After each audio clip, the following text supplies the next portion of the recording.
different, Chris, is that not that we don't agree in philosophy.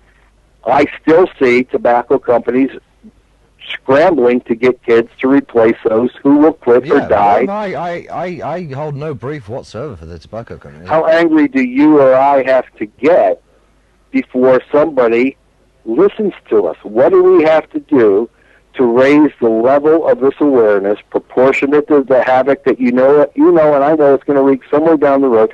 What do we have to do? Either use humor, an expose. Do we have to lie?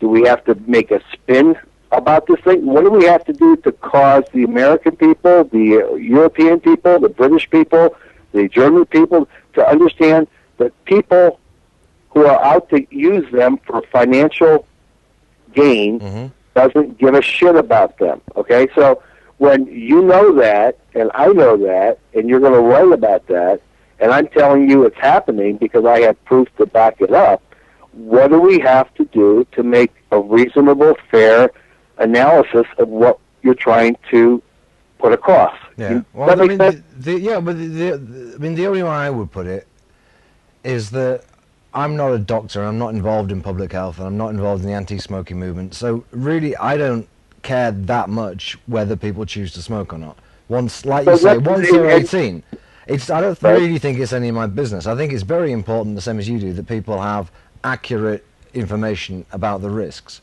and that they take those risks seriously and realize that it means them and not just somebody else. Because I think you're playing the devil's advocate, which is great. Well, I'm not playing devil's advocate. It's just that I'm not involved on that side of it. So it's not really, my job doesn't depend on bringing the smoking rate down. As an historian, I'm only interested in the truth, and the truth is that for a long time the tobacco industry was way out of line, and they still are, but they were worse in the old days.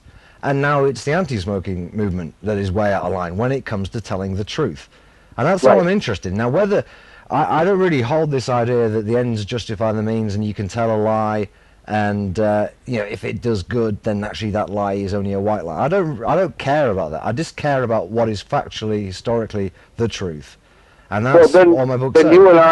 Then you and I are allowed to lie. Well, exactly. Yeah. Well, basically, I think what we need to do is bring this to full circle.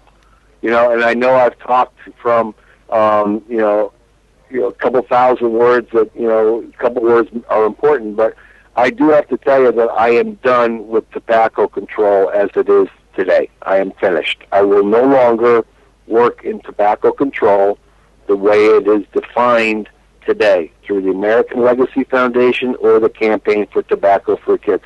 I want nothing whatsoever to do with them. All right? I didn't know 21 years who I was cooperating with.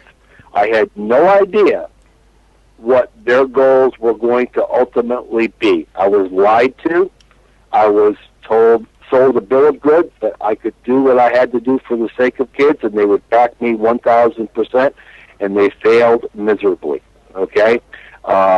They have come to a point in their life when Campaign for Tobacco for Kids in 1998, right when the master settlement in this country, the billions of dollars being paid as punishment, the Campaign for Tobacco for Kids, who I don't even know how they got to be the ones to speak for the American people. They said back then that a broken promise, it's a broken promise to our kids and our children that we allow them to continuously be the target of the industry. That was in 1998. Now, 11 years later, in 2009, they are in cahoots with Philip Morris and R.J. Reynolds, and I know this for a fact, and their complicity by their denial is evident. Okay, they deny that they are involved, but that's their admission right there, because they have been a part of this whole process, and that was to say, hey, we will now monitor and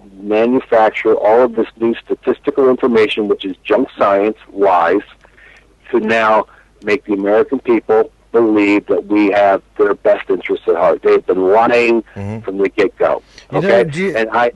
And I want to say that. I want to put that out there, and I want people to hear that, and I want to be challenged on it. I want the opportunity to be able to go with a reporter and say, this is what they did. Now, we can't do it in a 22,000 or 20,000 page interview or 20,000 word interview. I know what they did, and I need to get this information out. They have lied. They are complicit with the tobacco industry, and the two organizations, American Legacy and Campaign, they are complicit with letting the tobacco companies off scot-free.